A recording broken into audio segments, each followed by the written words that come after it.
Hello explorers! Curious ba kayo kung gaano nakadaming tao dito ngayon sa Nueva Ecija? Please watch this video para malaman nyo ang current population ng 5 cities and 27 towns ng aming probinsya.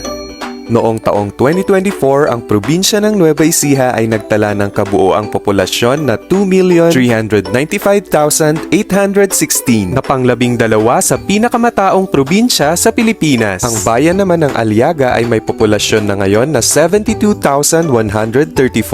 Ang bayan naman ng Bungabon kung saan ako pinanganak at kinikilalang onion capital ng Pilipinas ay may populasyon na ngayon na 69,376. Nananatili pa ring pinakamataong lugar sa probinsya ng Nueva Ecija ang siyudad ng Cabanatuan na may populasyon na ngayon na 343,672. Ang bayan naman ng Cabiao ang pangatlo sa pinakamataong bayan sa Nueva Ecija na may populasyon na 89,497. Ang bayan ng Caranglan ay may populasyon na ngayon na 43,694. Ang bayan naman ng Coyapo ay pangsyam sa pinakamataong bayan sa Nueva Ecija na may populasyon na ngayon na 70,919.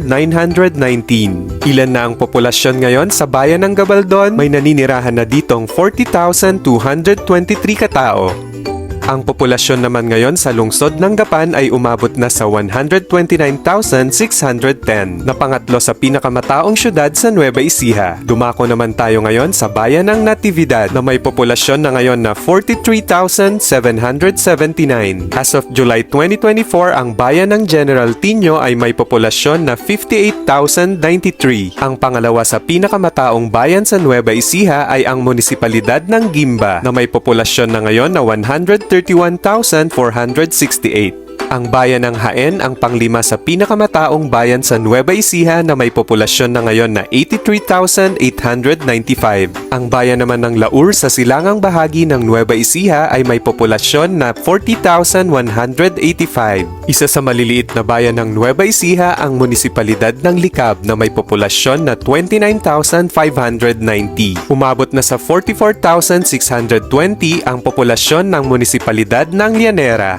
Sa ngayon, ang populasyon sa bayan ng Lupao ay umabot na sa 47,175. Nananatili pa ring pinakamaliit na lungsod ng Nueva Ecija ang siyudad ng Palayan na may populasyon na 47,883. Ang dami naman ng tao na naninirahan sa bayan ng Pantabangan ay umabot na ngayon sa 32,694. Ang populasyon ngayon sa bayan ng Peñaranda ay umabot na sa 33,043. Ang pinakamaliit na bayan sa Nueva Ecija ay ang bayan ng Nampikwan. Kaya konti din ang naninirahan dito na may populasyon ngayon na 15,297. Dumako naman tayo sa bayan ng Quezon na may populasyon ngayon na 42,621. Ang bayan kung saan ako lumaki ay ang bayan ng Rizal. Ito ngayon ay may populasyon na 71,749 na pangwalo sa pinakamataong bayan sa Nueva Ecija.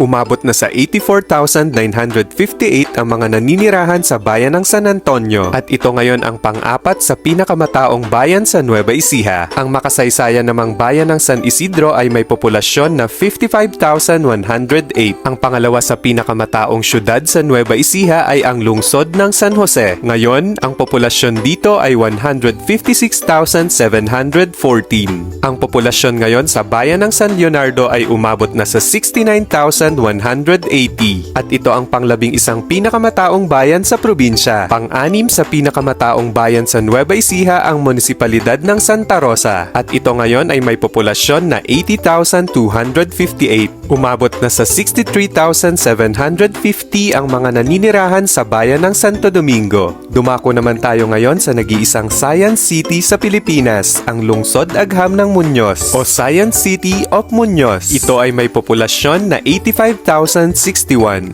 Ang isa sa mauunlad na bayan ng Nueva Ecija ay ang Talavera. Ito ngayon ang pinakamataong munisipalidad sa Nueva Ecija na may populasyon na 137,444. Ang bayan naman ng Talugtug ang may pangalawa sa pinakamaliit na populasyon sa Nueva Ecija. Naninirahan dito ngayon ang 26,469 katao. And last but not least, ang bayan ng Saragosa. Ito ang pang-14 na pinakamataong munisipalidad sa probinsya na may populasyon na 55,657. Thank you so much for watching!